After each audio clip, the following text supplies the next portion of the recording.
I know that you wrote a paper summarizing some of the case reports that have looked at instances where people with bipolar disorder or suspected bipolar disorder have taken psilocybin. Can you Mhm. tell me a bit about that paper and what you found? Yeah, we decided that because there's not a lot of systematic research on this question, to look in the case study literature to see how many cases have been published that show, not just in psilocybin, but actually in psychedelics broadly, that would activate a manic episode, or that there's evidence of this.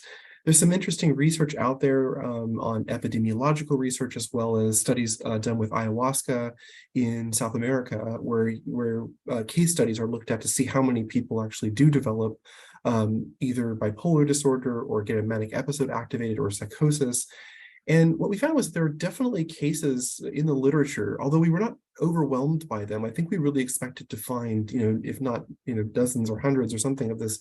It really wasn't that common. And we don't know, of course, is that just because the medical community just thinks that it's so common they wouldn't write up a case report? There's no way to really know that question. But there are cases of it. It's just not clear to what degree the risk is very high. It's very anecdotal and hard to kind of pin down. But surprisingly, we weren't overwhelmed by the sheer volume of the case studies that were out there.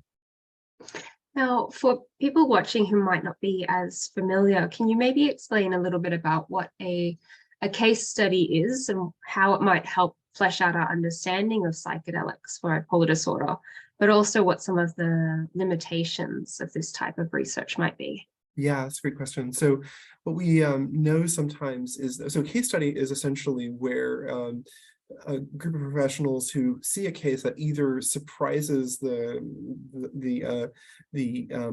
medical or clinical community in a way that they think would be helpful to sort of write up, in this single participant or subject or treatment receiver, that they write up the history of that individual to see essentially what unfolded for that person as a means of understanding either a substance and how it impacted a person, or maybe some sort of interaction with a medication or a particular treatment or procedure.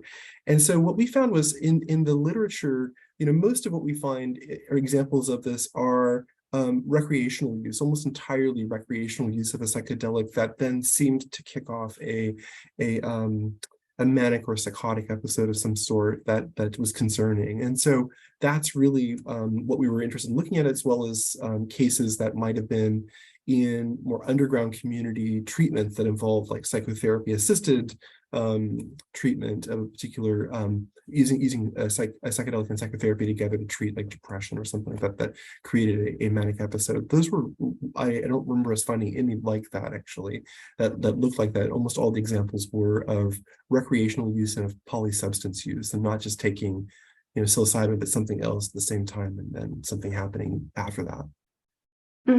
Yeah, Dr. Josh Woolley and I were talking about this the other day, that the case studies we have are naturally going to be focused on negative outcomes because people don't present to the emergency department when they have a particularly good experience with Yeah.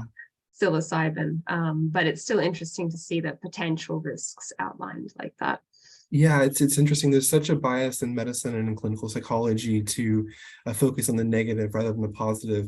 Although we did actually find one case study, I can remember, with a person who had a long mental health history problem that was written up about repeated LSD use, where there was some positive outcomes. So it wasn't entirely negative, but of course the case studies are almost entirely focused on negative outcomes.